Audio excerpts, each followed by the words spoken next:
What is going on, New Era Sens fans? I haven't felt this good to start one of these videos all season. It's a long time coming, man. It has been. That's what's this, episode 7 or 8, I think, that we've been doing this. It's been almost 3 weeks since they won a game. It was a Friday, like the 15th. That's almost 3 weeks ago. It feels awesome.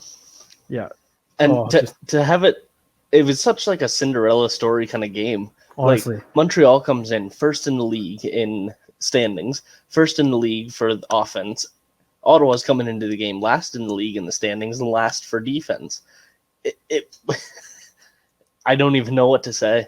It was an awesome game. The best thing about this game, and we'll get into, all the details and stuff, but man, Matt Murray just I can't stop smiling. That's exactly what he needed to do, and that's the weight off this guy's shoulders right now. Not that the work is done, obviously, but oh my god. Yeah, finishing that game with a .947 save percentage, that's just insane. Elite. That's elite numbers. We both said this in the last 2 or 3 episodes. As soon as we see over 900 save percentage, we're winning a game. Second time this year, right? Yeah. So, we could. You want to just let's go goal by goal. We might as well. It wasn't too many goals tonight.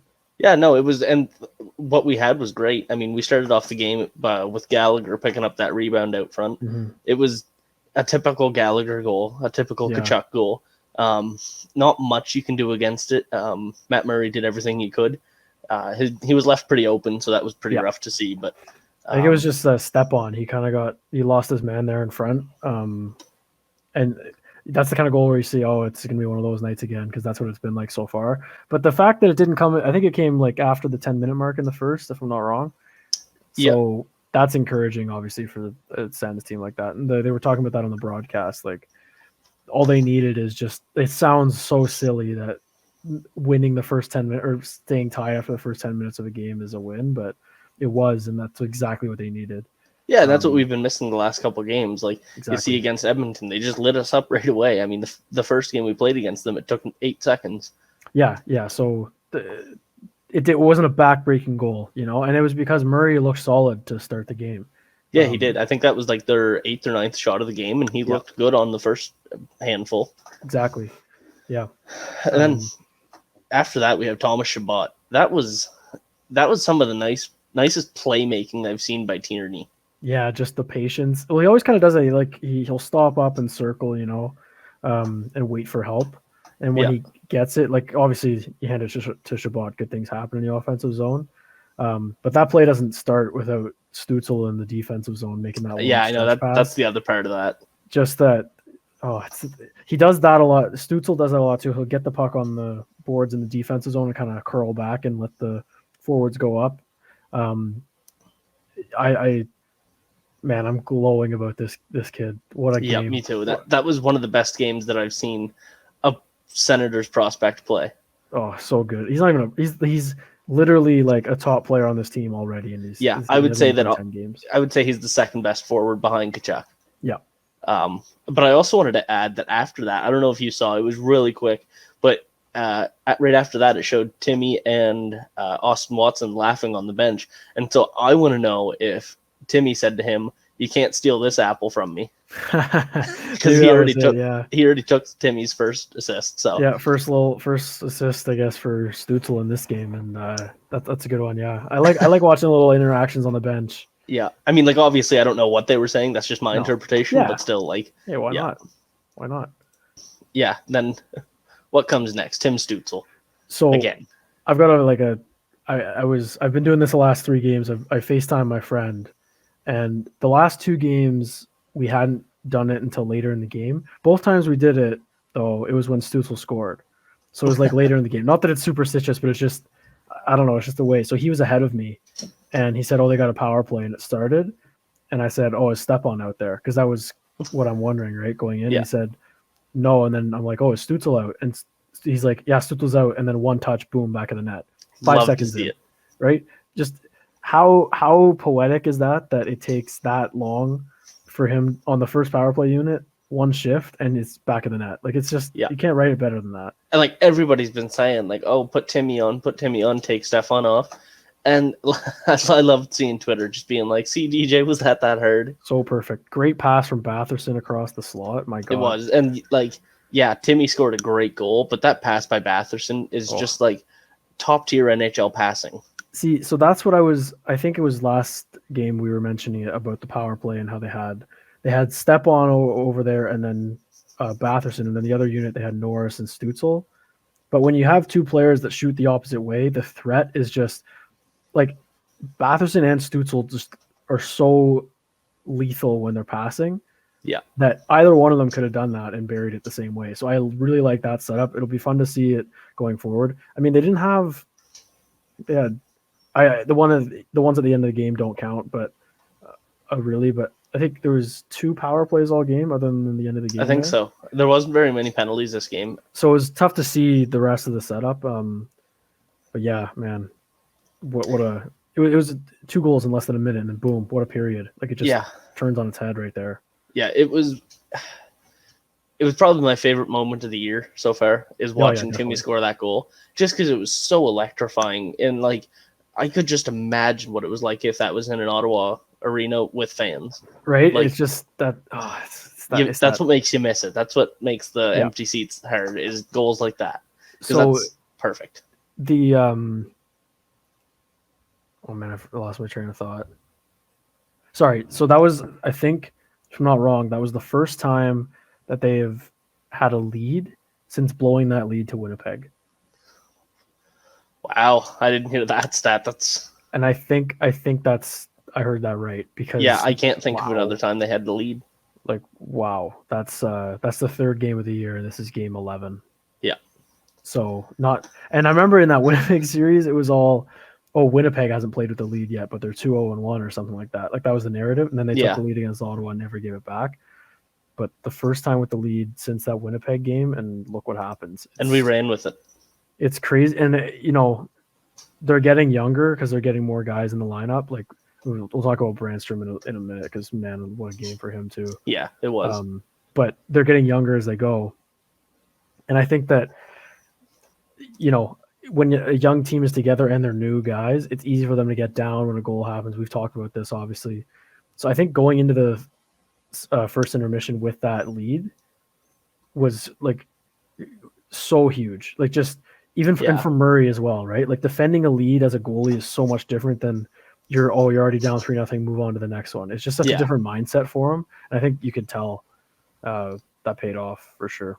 Yeah, and it was really good to see, like, just Matt Murray looked so confident this game, and you could see that the team believed in him this game. Like, that was one of the biggest issues for probably the last 3 games. Like, they played great hockey, just there was no confidence in the goaltending from themselves or the skaters. Yeah, and tonight proves why you can have confidence in Murray moving forward. Like, there's absolutely no reason why he can't play like this every night. Yeah, right? Like not that he needs to stand on it. He doesn't need to stop 40 shots a night. It's odd that they won this game, because it's probably the only one of 3 that they've been outshot all season. It's crazy, right? To think about it like that.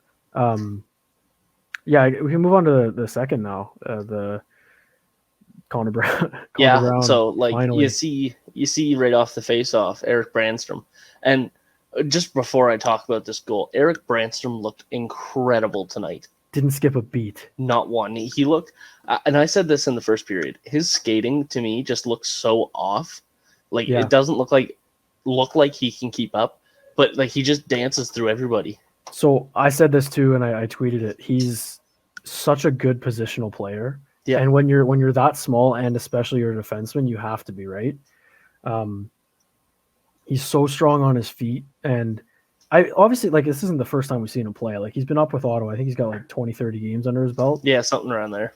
But man, the time in Switzerland helped him, because he just looked poised. He looked like we get that feeling, especially with the Ottawa blue line, when the defensemen have their puck on their stick. You're kind of like, oh no, what are they going to do with it? What are they going to do with it? Yeah.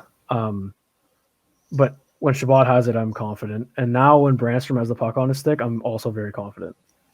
Just an elite puck mover, which is, you don't need points from the back end, and we don't need them because we have Chabot, right? 2 points tonight, perfect. They need puck moving defensemen to get the puck up to the forwards, and that's exactly what he brings. It's great. Yeah, and he was doing just that, like he came almost exactly as advertised tonight. Exactly. Yeah. Like we see all the plays that he's making on the transitions in the neutral zone, like going across either blue line, he's just unstoppable. Mm-hmm. He's I'm really looking forward to seeing I think he stapled himself in the lineup tonight after one game. And all this stigma about DJ not playing the right players and all that, like I think it's going to be all right on the left side there. Lannon's coming back. Riley's definitely getting the boot after that. I think so. There's right? no question. Riley doesn't deserve a spot over these three defensemen on that left side, especially because they are all offensive-minded defensemen. And then that right side, I mean, Zaitsev hasn't been terrible, so I keep waiting, but like he's just simple. Goodbranson had a great game tonight, I thought. Yep. And like Zub is just an all-star. Like, yeah, Zub has been playing great. And like I just want to bring up Natty's comment here. Also, Brandstrom and Zub shouldn't come out of the lineup. I completely agree. Mike Riley is the only change that you make out of this lineup. No, didn't look like they had any injuries tonight. No. So don't change a thing going forward. They play the same team on Saturday. Why not, right? Yep. Yeah, that and you mentioned about Brandstrom too. He gets pucks through. They had that chance in the first very early. He just like walked off the wall and White almost scored. Yeah. That was a very good chance by White too. Yeah, and White had a little. He wasn't as noticeable tonight, I thought. A little slower, maybe. Same with Norris. Norris and White were a little quiet, but that's fine. They're they've been playing good for all the games they've been in, so that like you can have an off night. So Norris wasn't like standing out defensively. Like you can't ask for much more than that. Yeah. Yeah, I don't. And Stutzel picks up another point on that. So goal. It goes right back to the point, right to Brandstrom on the blue line. He winds up and takes the slap shot, and I was so excited. I jumped out of my chair because I thought Brandstrom scored that. And not disappointed to see that it was Connor Brown, just disappointed to see that it wasn't Brandstrom. Connor definitely. Brown, that was a great tip as well. I thought it might have been a high stick. It definitely should have been challenged at least. But it was a beautiful tip. That's kind of exactly what you want to see out of Connor Brown. Not really making great plays everywhere and just being where he has to be to get the goals. I think he missed the chance right before it too. If I'm not he did. mistaken. Yeah, and it's just I was saying like, oh, this guy can't buy a goal for his life. He's had all these chances, so maybe this gets him over the hump a little bit. Just a little deflection like that. Nice skill on the hands and puts them up 3-1. And like that was a great second period as well. Yeah, it was. And like the third period was pretty much, it was a lot of us defending and a lot of them not getting anywhere.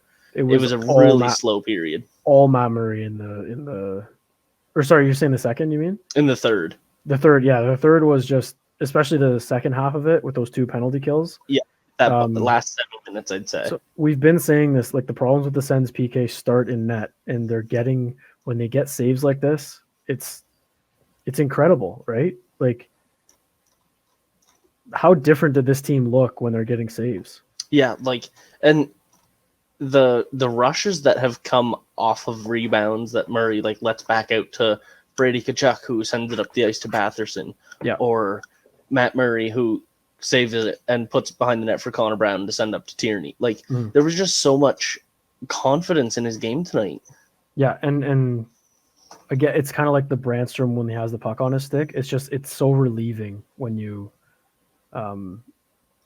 see him have that confidence, right? It makes you feel like he's going to stop every puck that comes near him. Yeah, and like Brandstrom hasn't had an easy path to where he is today, but he's here and he's showing you why. I think, man, that's you couldn't have asked for a better performance out of Brandstrom or Murray tonight, honestly. I don't think so, and like most of the team, really. No, yeah, and I can't. You kind of forget about Stutzel because like it was so early in the game and it was so quick. It was like because the Browns goal I think was early in the second. Yeah. So it was kind of a span of 10 minutes where Stutzel just doubled his points for the whole season. Yeah, like seriously. That. And he's now like tied for he's up there in the rookie scoring race, right? Yeah, and like he's really making a case for himself. And I was looking, Lafreniere only has 1 point in 10 games. I know so the thing with that, I'm not like, obviously everyone's like, oh, Lafreniere's NHL ready, and but I'm just thinking about Jack Hughes last season. Yeah, absolutely he struggled, and like Hughes is on fire this year. So Yeah. I'm And, not yeah. like obviously not writing off Lafreniere, but it's very fair to say that Stutzel's been far like way better so far. Yeah, and like This just like you said, like maybe he wasn't NHL ready. Like maybe this isn't the best place for him to play this year. Mhm. Does not mean that he is not one of the most talented players out of that draft. Yep. Yeah, very similar to Jack Hughes. Might just need a little bit more growing, a little stronger to get used to the new nothing playing wrong field. with that for sure. Yeah, And in the benefit of the doubt, Tim Stützle played in the men's league last year. he did. Yeah. So So another tweet that I love Twitter during these Sens wins. It's so great. Someone, I don't know who it was, but someone mentioned that last year in the DEL,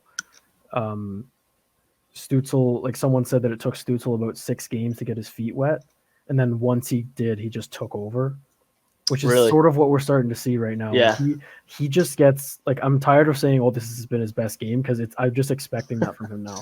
I Like it's know. going to be his best game regardless of what happens. He's improved a ton from last game, which he improved a ton from the game before. Like it's just incredible to watch the kid develop. And the DJ is trusting him, right? And that's the biggest thing too, I think. Yeah, I mean, he didn't play a ton of minutes tonight, but he was out there a lot. Like we were in situations a lot that we didn't need to have Timmy out there, but he was played a lot for the role that he plays. And say what you will about him playing with Tierney and Brown, but I do like the notion like that those guys are the first night they played together. I don't think they were very good defensively, but those guys are the best defensive forwards on the team. Oh, so absolutely. It doesn't hurt him to play at even strength with them if he's getting that number one power play time, which he did, and he takes advantage of it. Yeah, it's good to see. It's good to see him getting the opportunities. So we can kind of move into the stat page now. Let's do it. You right off the bat, you see Connor Brown, Stützle, and Thomas Chabot down here with the goals. The assists, nice to see Stützle with 2. I like that they still have the spelling with the E. That's funny. Yeah. But yeah, awesome 3-point night from Tim Stützle. One of the most typical stats that I see that blow my mind every day is Brady Tkachuk with 7 hits. Yep, just throwing the body. So I mean, 7 hits makes it look like it wasn't a quiet night.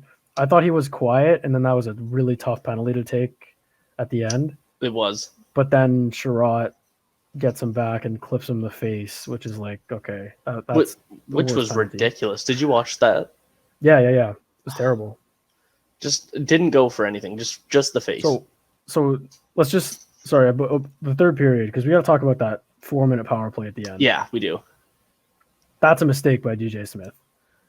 Yeah. If it's a 1-goal game, I understand throwing 2 defensemen out, whatever. But I was thinking, like, there's no way these guys practice a power play with 2 defensemen and 3 forwards. So it's basically just a free-for-all, right? Montreal gets a clean breakout and a penalty kill, and then they're sitting back on their heels. If it's a 1-goal game, absolutely do that.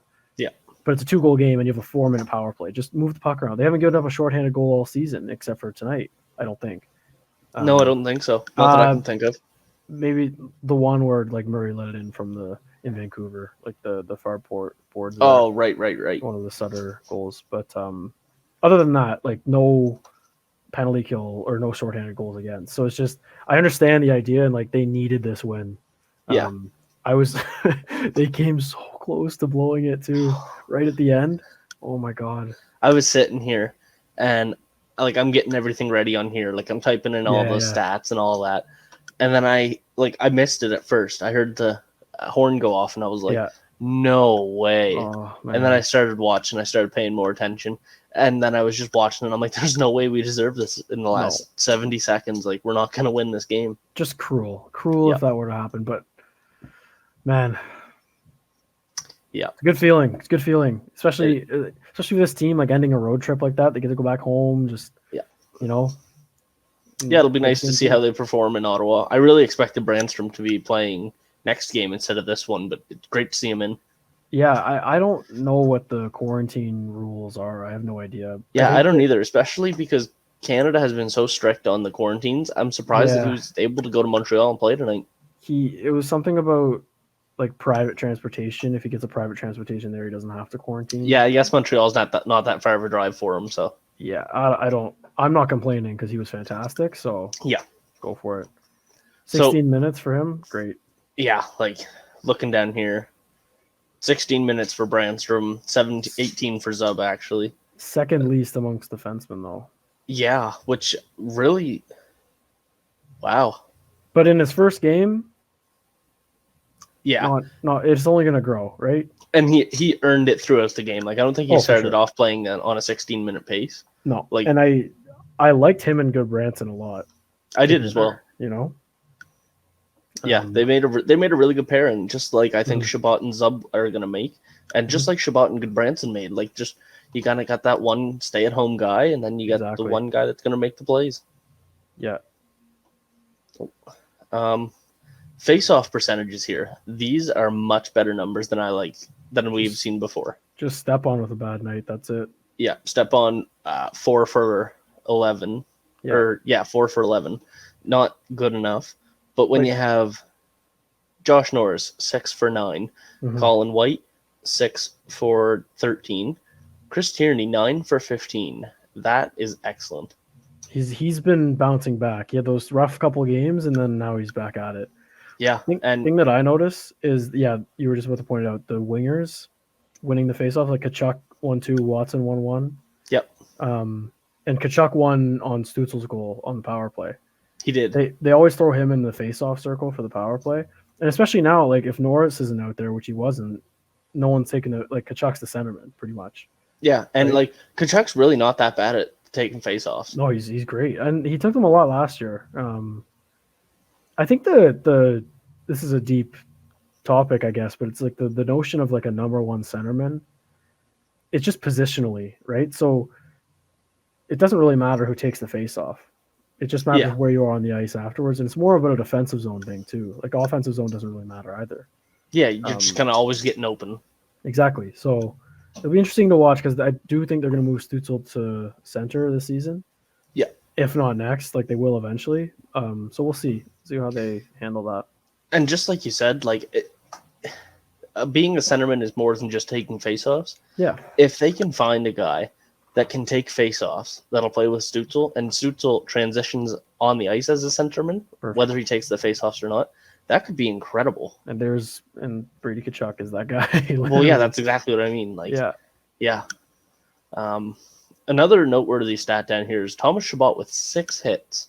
He was being physical. I noticed that, and it was like on Gallagher, and he was like being good with his stick. I don't like he's determined, man. Like they don't like losing, regardless of what the standings are and stuff. Like it's about pride at the end of the day, right? And it really is. And early in the first period, you saw, and it might have just been somebody said something bad to them, but Brady Kachuk and Thomas Chabot both looked so mad during this game. Like every time you saw a scrum, they didn't just look like they were pushing everybody that was around. Like they looked angry and they wanted this. That's what they need every game. And I think once they started to realize Murray was locked in, right? They started to realize like, hey, we need this one because especially, and not that they've been letting him down, just that we need to reward him for it. Right. Yeah. So you want to I guess we can move into 3 stars right now. That's really all I had for the stats. So who'd you have this tonight? So I got my 3rd star. I'm going to go with Eric Brandstrom. Just I thought he was fantastic, great. Like just we've been raving about him, right? Just you can't ask for any more. He's already the second best defenseman on that lineup. It's just glowing stuff from him. Puck moving was great. Great assist getting the puck through. +2 on the night as well. Great. Second, I'm going to go with Tim Stutzel. Just that. This is the offensive talent that this team has lacked, even when Carlson was here. Like they've never had that wow factor up front, and this kid is going to be it.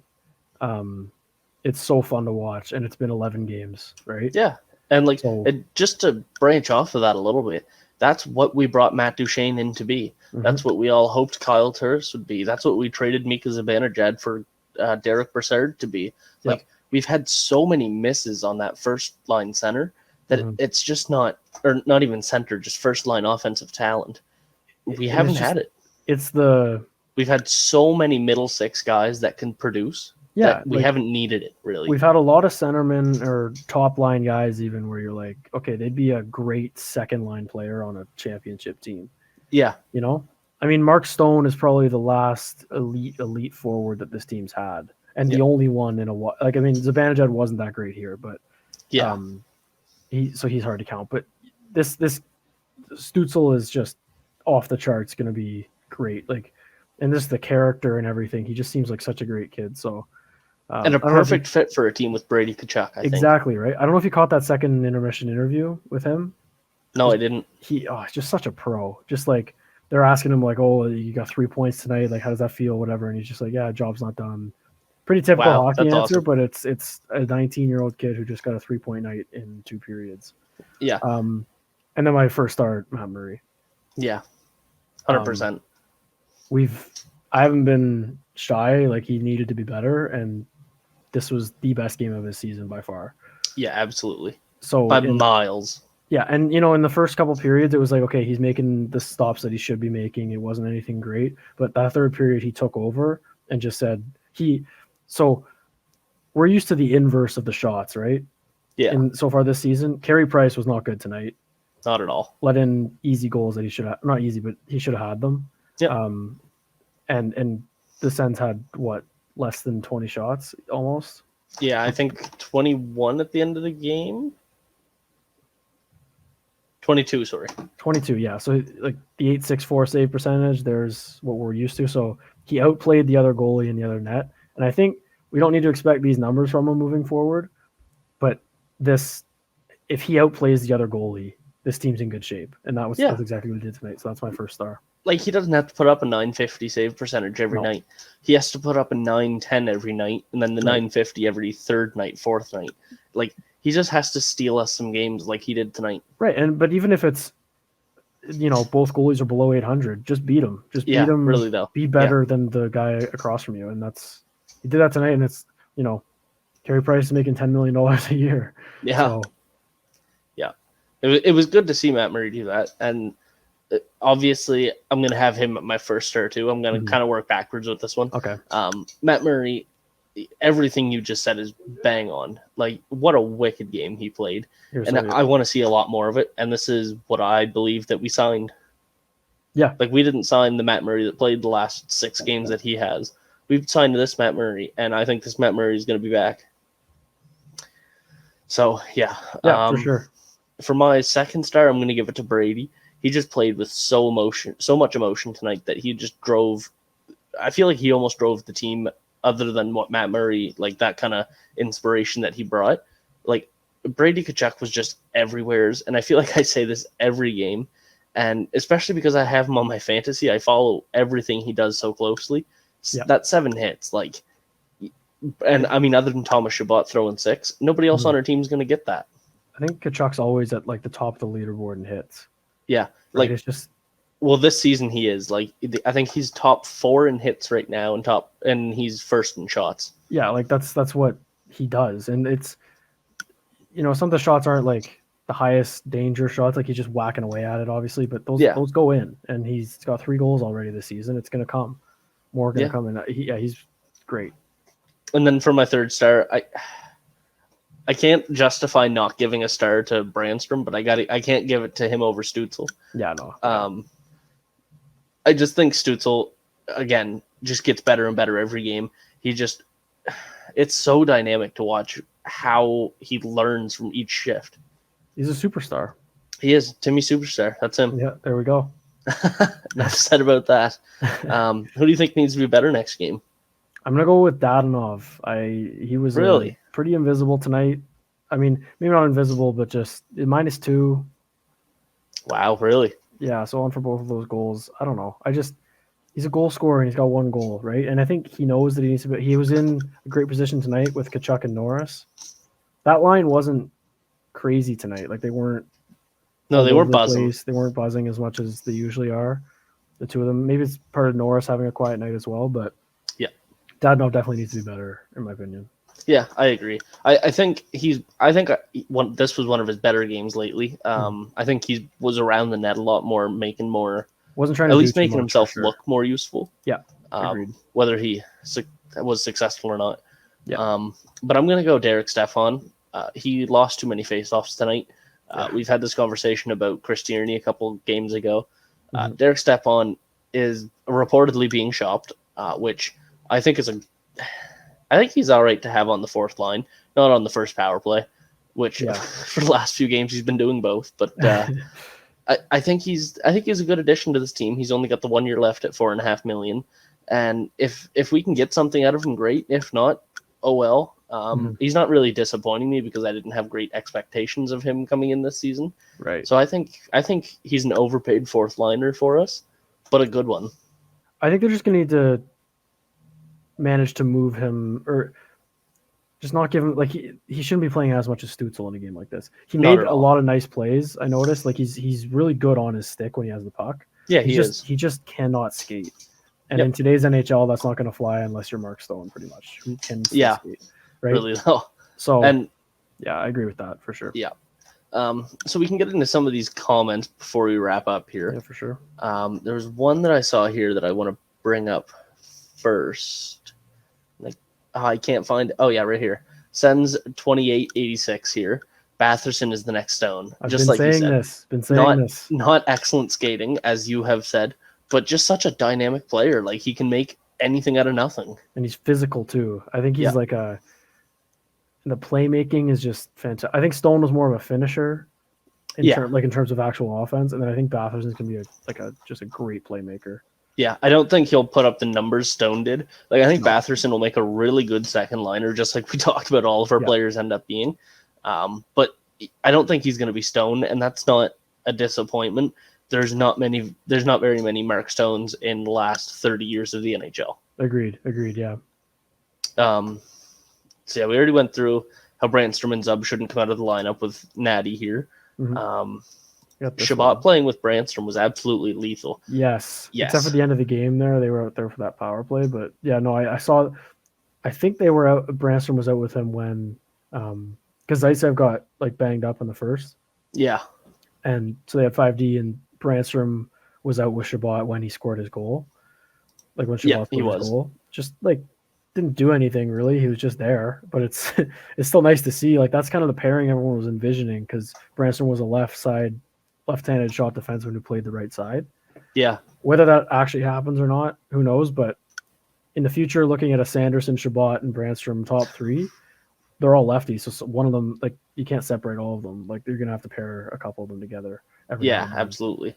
And what I take most from that is that DJ's not scared to put him on the right side. Exactly. And it's so useful if a guy's more comfortable over there as well, because then you get that opens up the door to leave Willen in on this team and not isolate him as a scratch as the fourth left shot defenseman. So that's getting into future stuff. But yeah, they were great together for sure.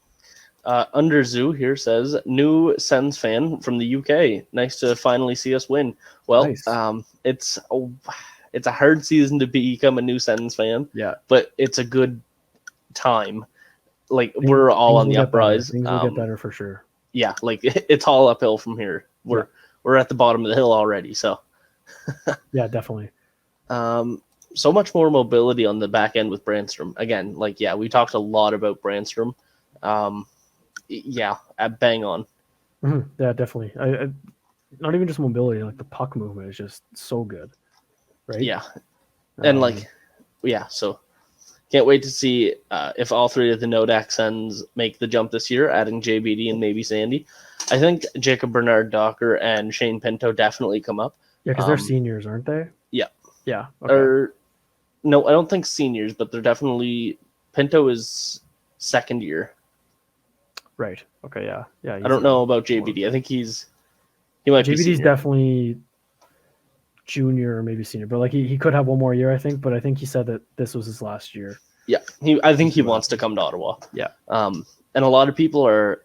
So for me, Shane Pinto is our best prospect, and I don't count. Tim Stützle anymore. He's a staple. I don't even count Brandstrom anymore at this point. No, me either. So I definitely think that's a fair assessment. Yeah, I think Shane Pinto is our best. At least, I don't think there's an argument about our best forward prospect. You could maybe talk about Logan Brown and Alex Foreman, but I think it's a cakewalk for Shane Pinto to make this team at the end of the season. Yeah, no, Especially with all the UFAs we have leaving, whether it be at the deadline or at the end of the season, like Stefan, Galchenyuk, Anisimov, Paquette. We have just so many forward UFAs that are up this year.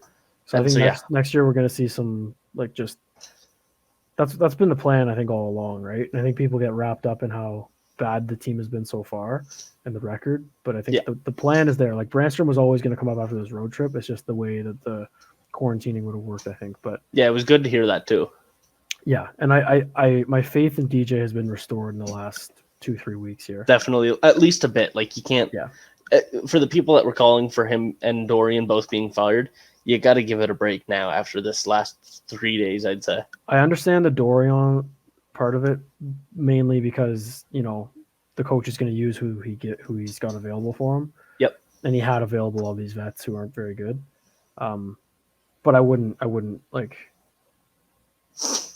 any of this on DJ. And like the team has played very well. Yeah. This wasn't even like their best game. It was Murray's best game by a mile, and it was they scored when they needed to. It was Stutzel's best game, and then they kind of just shut it down when they had to. So we had our performers show up. That's what won exactly. The big dogs showed up to play tonight, which is what you want. Yep. So that's all the comments. Do you have anything else to add? I got nothing. All right. So finally feels really good to be doing one of these videos after a win. Good stuff. It's totally different atmosphere right now doing this video with you. Yeah. Like so much better. This is only 40 minutes, and I feel like we've gone 40 minutes because I cared that much about what we're talking about. Yeah, and it's less like it just got so repetitive. Like it was like, oh, they need saves and their possession, blah blah blah blah blah. But like, man, it's we'll see. I'm really excited to see what they bring on Saturday. Hopefully, this gives them a little bit of juice and they can go on a bit of a run or something. I am too, and like I'm not expecting a big win streak, but I'm at least expecting play like they had today. Like for sure, they just play great hockey. This is the standard for their goaltending and their defense at this point, right? Yeah, I do feel like Montreal did not play very well. No, they definitely didn't play their best game, but I don't think they played their worst game. No, and so we'll just see on Saturday. I love the Canadian division, right back at it with the same team. It's so much fun, and like, who was it today that said it? I don't know. There was an NHLer that tweeted out, or somebody tweeted out that they said it, that they love the back-to-back games against the same team because it cuts back on the travel and like they just love the. I saw that it was like Couture or something. Yeah, something like that. I don't know. But yeah, just kind of wanted to throw that in real quick. But anyway, thank you everybody for coming to watch. This has been, again, one of the better times that we've done this, and I'm really excited to be doing it again after some more wins. So take care, Sens fans.